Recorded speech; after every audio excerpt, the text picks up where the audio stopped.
Boa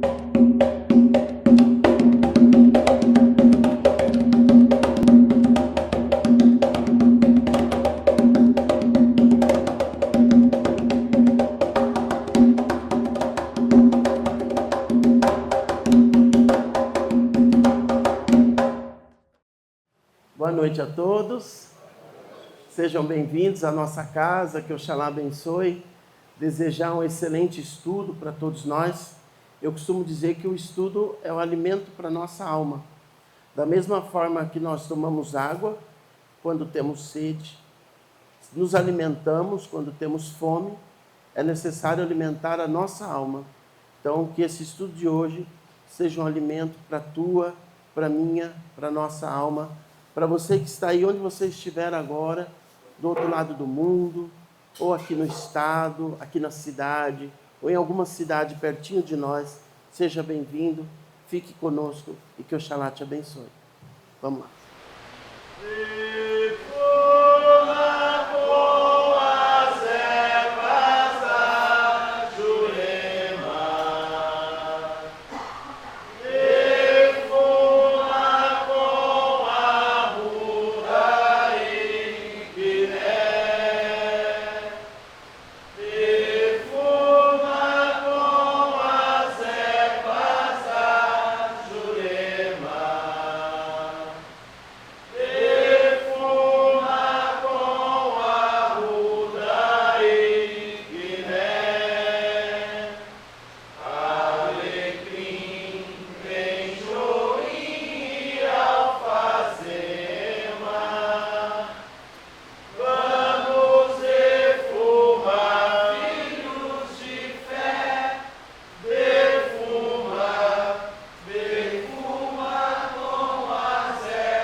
Prece de Cáritas.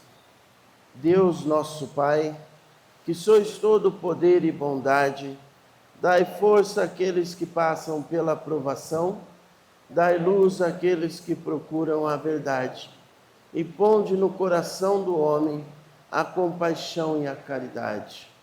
Deus, dai ao viajante a estrela guia, ao aflito a consolação, ao doente o repouso.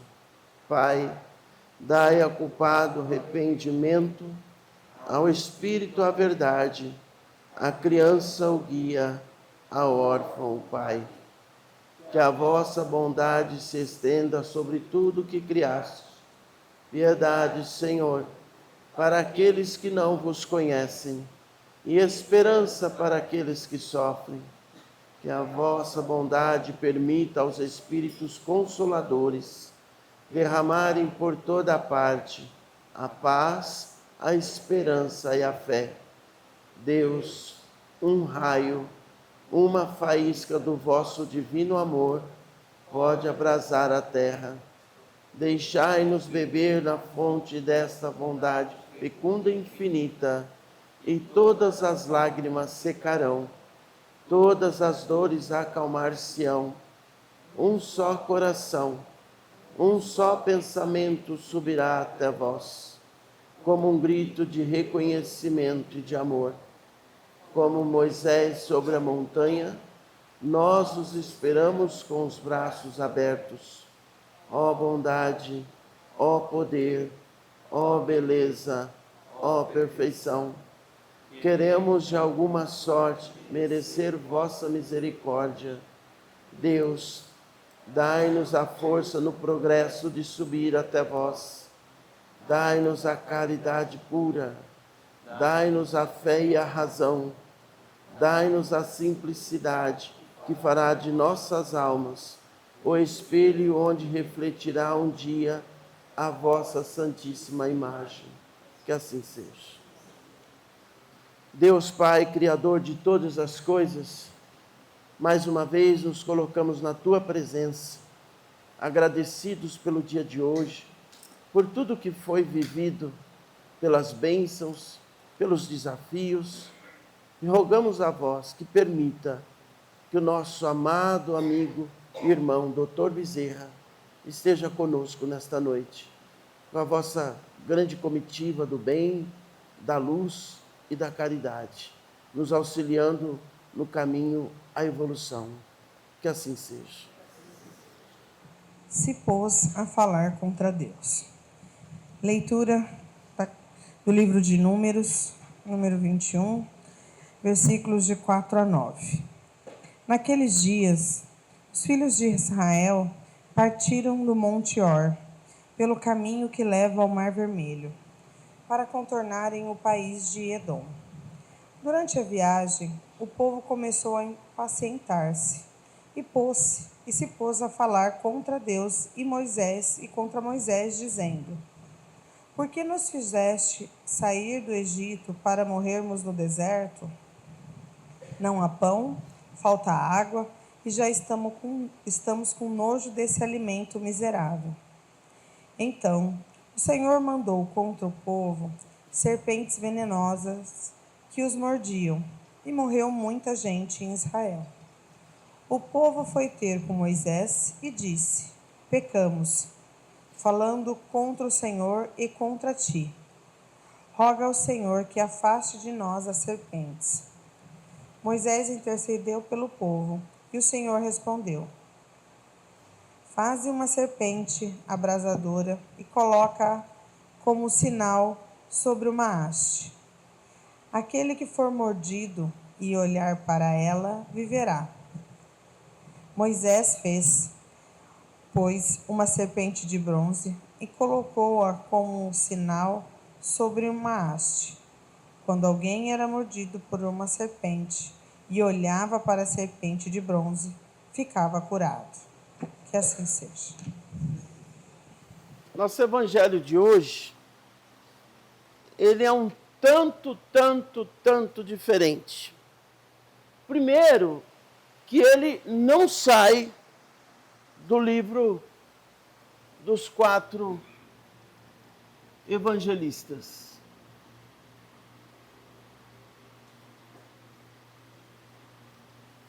Quem são mesmo os evangelistas? Podem me ajudar?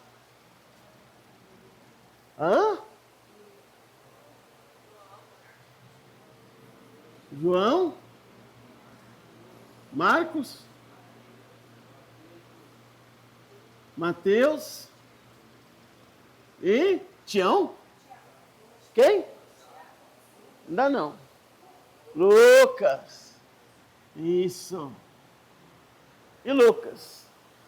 Esses evangelistas, esses 4 livros, eles se encontram no Novo Testamento. Ai, não estou entendendo nada. Pera, vou explicar. Tudo que foi escrito antes do nascimento do Mestre chama-se Antigo Testamento. Por isso que tem uma divisão. E tudo que foi escrito a partir do nascimento do Mestre, chama-se, portanto, Novo Testamento. Portanto, Números, ele é um livro do Antigo Testamento.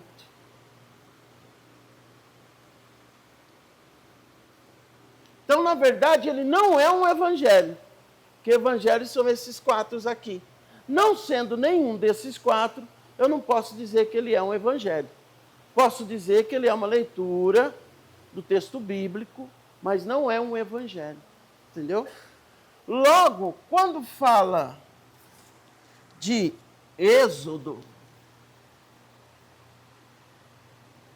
quando fala de Gênesis, que é o início, ou quando fala de Números, quando fala de Levítico, quando fala de Deuteronômio, aí ó, se tiver alguma gestante aí for menino, né? Deuteronômio, não sobe aí. Até você falar, o menino já caiu, né? Até você acabar de pronunciar, o menino já ralou o queixo. Não coloca, é isso que eu ia dizer, viu? Tem uma gestante aí, não tem? Será que não tem nenhuma gestante aí? Bom, passa para a comadre, para a vizinha, para a irmã, alguém que está. Põe Deuteronômio. Chama ele de Deute. Ai, que lindo. Deute, vem com a mamãe, né? Ai, Deutinho. Aí, o que acontece? Esses livros aqui, olha lá, pegou. A gente chama de Pentateuco. Meu Deus. Então, quando eu falar, está lá no Pentateuco, você sabe que é um desses 5 aqui. Mas o que interessa para nós? Esses livros iniciais, eles falam do povo do Egito, da saída do povo do Egito.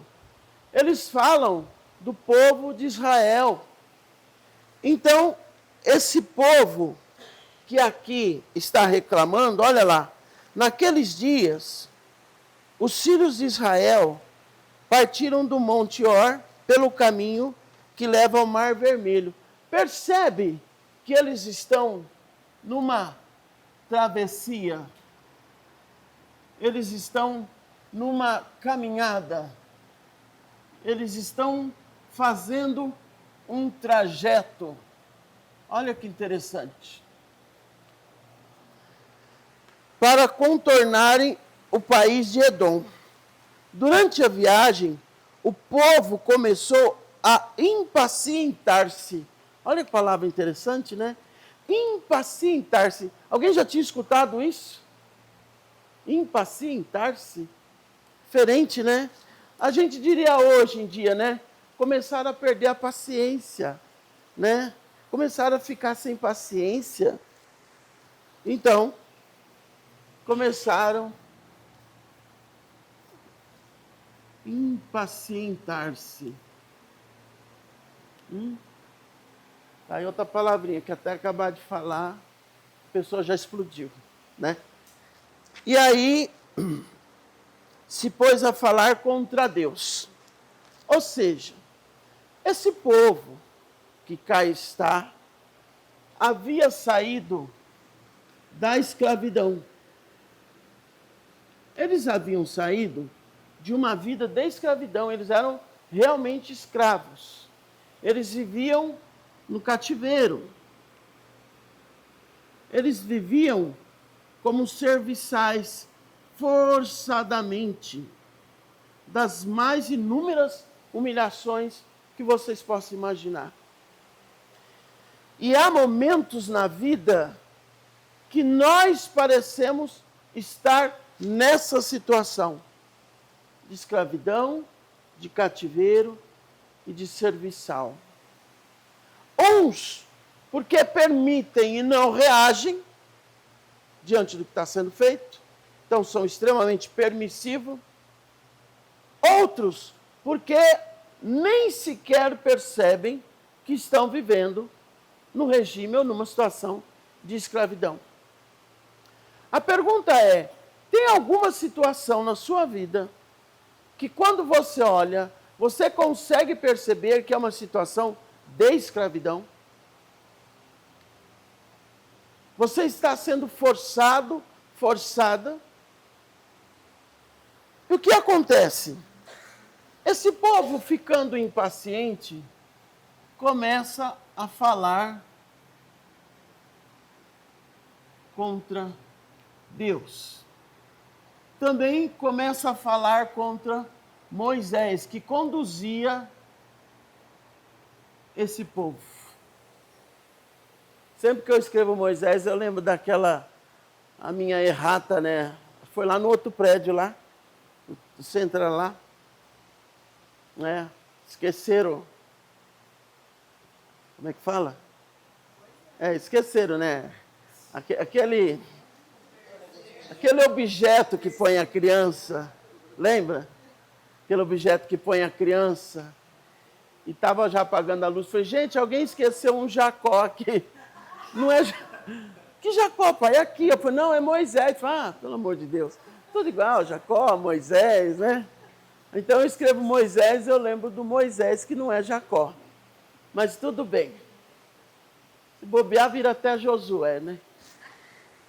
E aí, eles se revoltaram, né? Eles começaram a falar contra Deus, contra Moisés. Por que nos fizesse sair do Egito para morrermos no deserto? Então, eles saíram.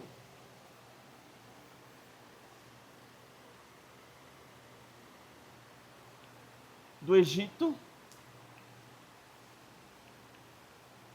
para o deserto. Ora,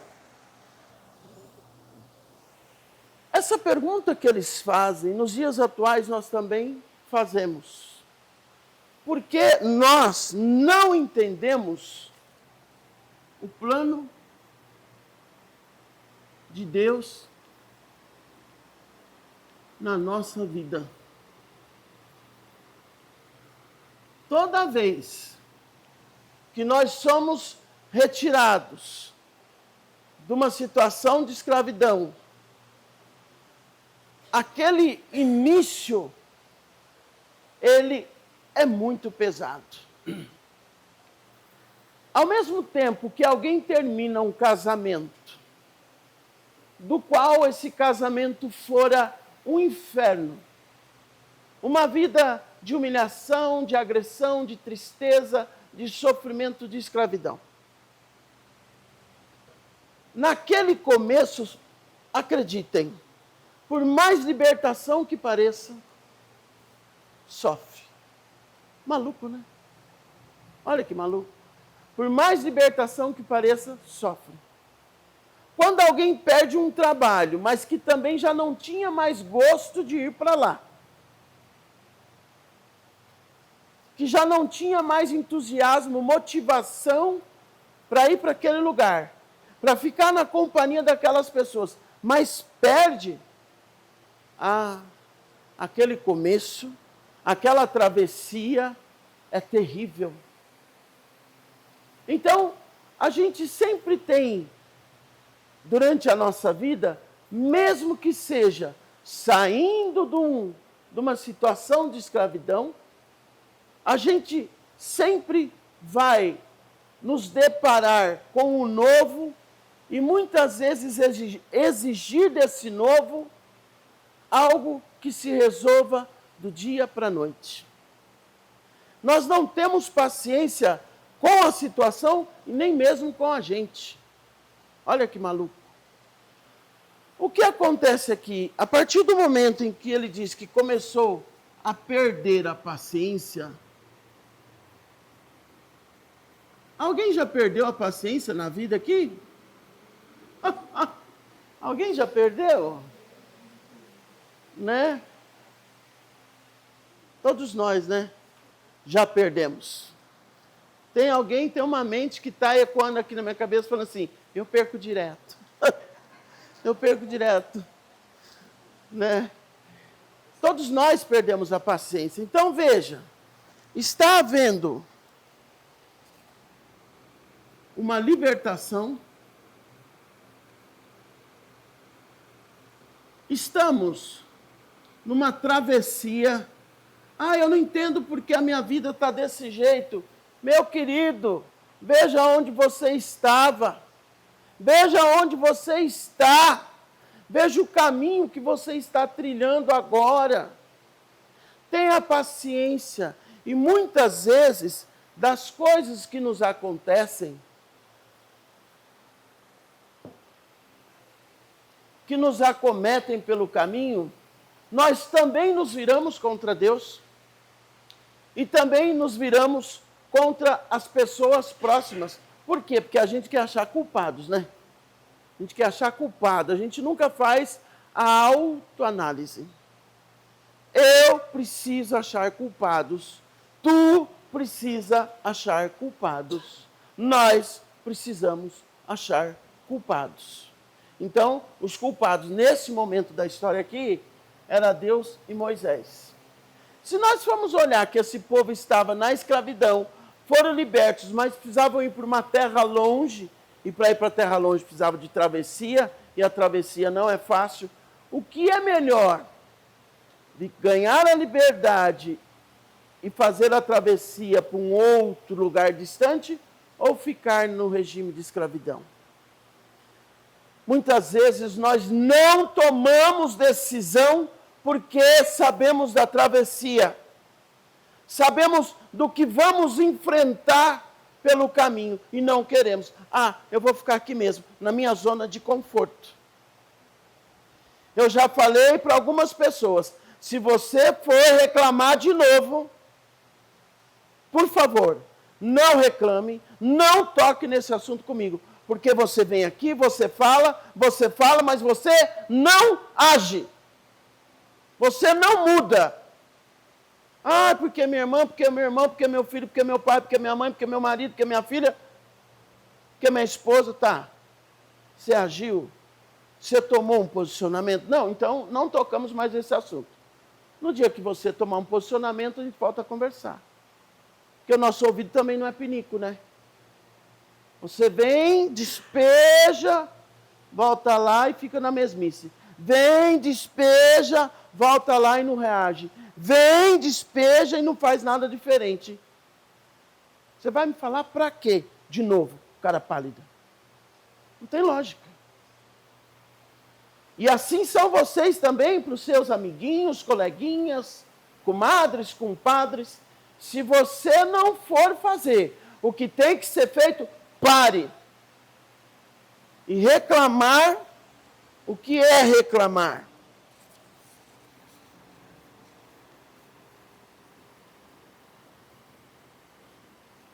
Clamar é pedir incessantemente.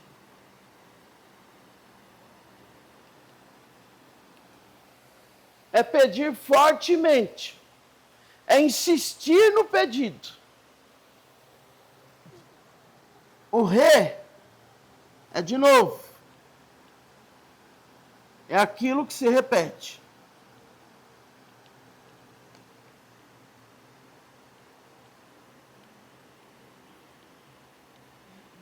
Então eu vou reformar a minha casa. Eu vou reavaliar o meu veículo, que eu já avaliei antes, vou reavaliar de novo, né? Eu vou renovar a minha habilitação, que eu já renovei há 5 anos atrás, vou renovar agora de novo. Então, quando a gente reclama, a gente está clamando 2 vezes por aquilo, por aquela situação. Por isso que muitas situações não mudam, porque você mesmo está jogando essa energia para o universo e está repetindo ao universo que aquilo permaneça do mesmo jeito. E tem pessoas que por mais que você faça, vejam, você foi tirado do cativeiro, da escravidão. Vamos ter que andar para chegar onde a gente precisa para ter, de fato, uma liberdade 100%. Mas não está bom. Olha que interessante. É porque era Moisés, mas se eu sou Moisés, eu falo, vocês querem voltar lá? para mim não tem problema nenhum, volta para lá. E muitas vezes a vida pergunta, você quer voltar lá onde você estava, naquele teu passado, naquela situação? Não há pão, falta água, já estamos com nojo desse alimento miserável. Olha, amaldiçoando o pouco que tinha. Ah, nos dias de hoje nós amaldiçoamos o pouco que temos, ou muito que temos. Também, não temos nada de diferente dessas pessoas. Era o maná, o pão que vem do céu. Mas era um alimento leve. Também não podiam comer nada pesado, porque a caminhada era longa. Como diz a musiquinha, a estrada é longa e o caminho é deserto. Né? Então, muitas vezes, nós somos colocados na travessia porque estamos conquistando a nossa verdadeira libertação. Mas nós não entendemos os desafios do caminho. Nós estamos indo para o mundo, para uma terra de paz, de felicidade. Então o Senhor mandou contra o povo serpentes venenosas que os mordiam. E morreu muita gente em Israel. O povo foi ter com Moisés. Pecamos, aí tomaram consciência. Pecamos falando contra o Senhor e contra ti. Roga ao Senhor, ou seja, pede a Ele que afaste de nós as serpentes. E Moisés intercedeu pelo povo e o Senhor respondeu, faz uma serpente abrasadora e coloca como sinal sobre a haste.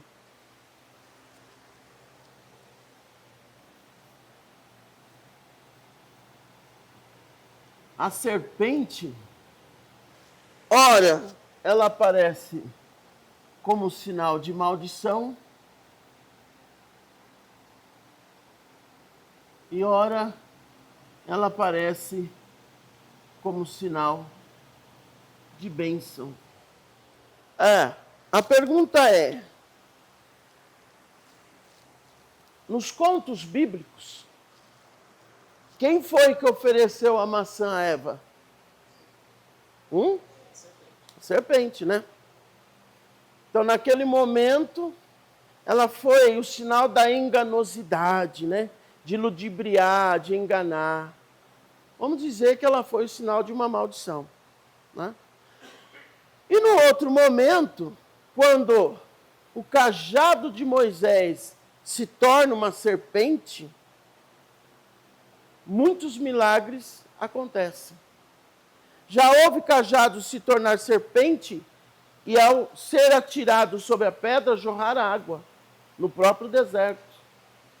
Então, a serpente, ela tem uma simbologia muito grandiosa. Nesse momento, a serpente vem representar o Deus da salvação. Porque toda pessoa que fosse mordida pela serpente, mas virasse e olhasse para a serpente que Moisés colocou ali, a serpente de bronze, ela seria curada. Então, muitas vezes, é o nosso ângulo de ver que abençoa ou amaldiçoa a nossa própria vida. Entende essa analogia? É a forma em que você conduz, ou que você vê a sua própria vida, que vai abençoá-la ou vai amaldiçoá-la. Na verdade, está muito mais nas nossas mãos do que na mão de Deus. Nossa, que absurdo que você está falando. É verdade. Está aqui, ó. O comando. Esse todo aqui segue o comando. O que você está vendo? O que você está pensando? Como você está interpretando? E aí ele coloca como um sinal sobre uma haste, sobre um poste, né? E aquele que for mordido e olhar para ela viverá. Moisés fez, pois, uma serpente de bronze, colocou como sinal sobre uma haste, e quando alguém era mordido por uma serpente e olhava para a serpente de bronze, ficava curado. A pergunta que nós fazemos A sua vida está difícil?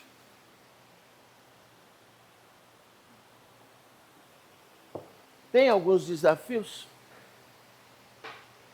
Só está tendo maná ou nem maná está tendo? Está tendo água, está tendo pão, está tendo abrigo, teto. Temos alguma coisa para reclamar? Olha, verdadeiramente, temos alguma coisa para reclamar? Tem coisas que eu não gosto na minha vida? Tem. Tem. Tem coisas que não me agradam? Tem. Mas a terceira pergunta, tenho algo para reclamar? Nada. Nada. Nada. Não tenho nada a reclamar. Hoje um jovem de 18 anos, logo pela manhã, não é fácil, né? Depois de sair daqui ainda tem que trabalhar. Falou para mim. Falei, eu acho que você deveria olhar por outro ângulo. Depois de sair daqui, você tem a oportunidade de ir trabalhar. Vai lá no HC. Vai lá no hospital do câncer. Vai lá na fila do transplante. Vai lá no asilo. Veja os que estão acamados, chinchados, cocosados, se alimentando por sonda. Não consegue levar a colher na boca. Não consegue tomar um banho sozinho. Meu filho, está mais que certo. Está tudo certo. Vamos trabalhar. É a oportunidade. As pessoas, elas vivem num mundo tão imediatista, igual esses aqui. E olha que não tinha celular, redes sociais, WhatsApp naquela época. Hein? Senão Moisés ia ter um trabalho grande, o povo não ia andar. Não ia andar. Não ia chegar. Ia se distrair no caminho. Então, nós estamos vivendo nesse momento imediatista que tudo é para ontem e a gente não aceita o tempo da travessia, o passo a passo, a etapa, o roteiro, o trajeto. A gente quer adiantar tudo. Quer adiantar tudo. A gente quer tudo instantâneo. Deus não age assim. Mesmo porque não é assim que a gente aprende. A gente aprende com o tempo, com repetidas vezes as lições. Enquanto nós não aprendermos determinadas lições, nós vamos passar por elas várias vezes. Não insista em querer fazer diferente ou cortar a volta, como diz o mineiro, vou cortar a volta.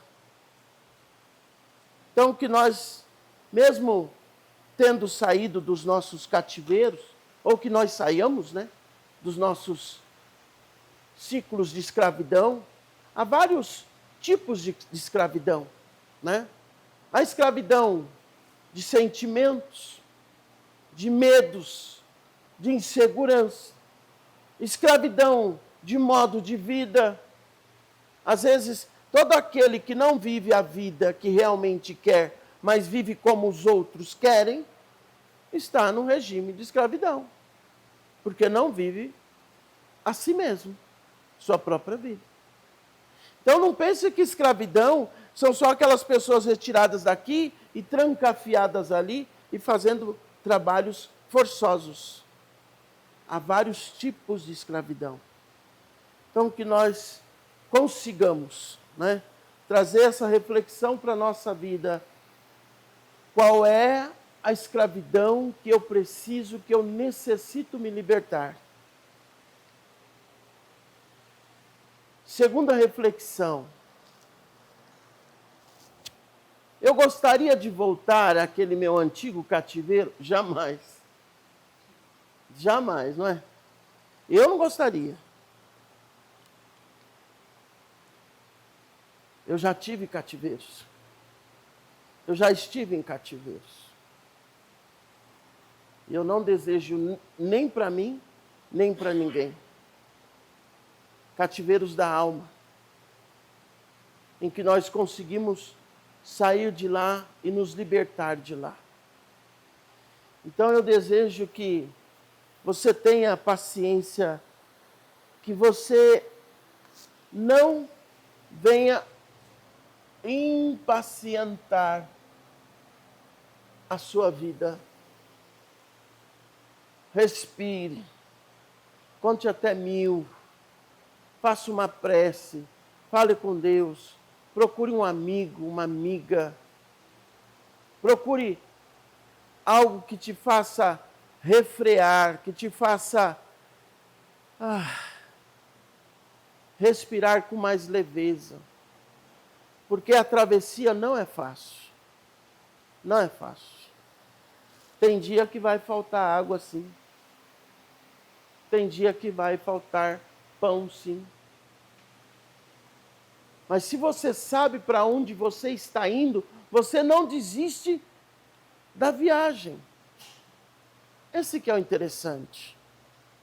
Quando a gente sabe para onde está indo, sabe de onde saiu, e sabe para onde está indo, eu não vou citar nomes, mas que cada um olhe para a sua vida agora e veja todos os desafios e sofrimentos que você já suportou para chegar até aqui.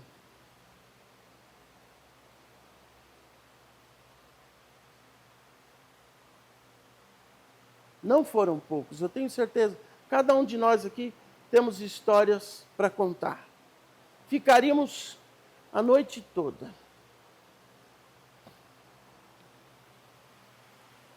Que assim seja.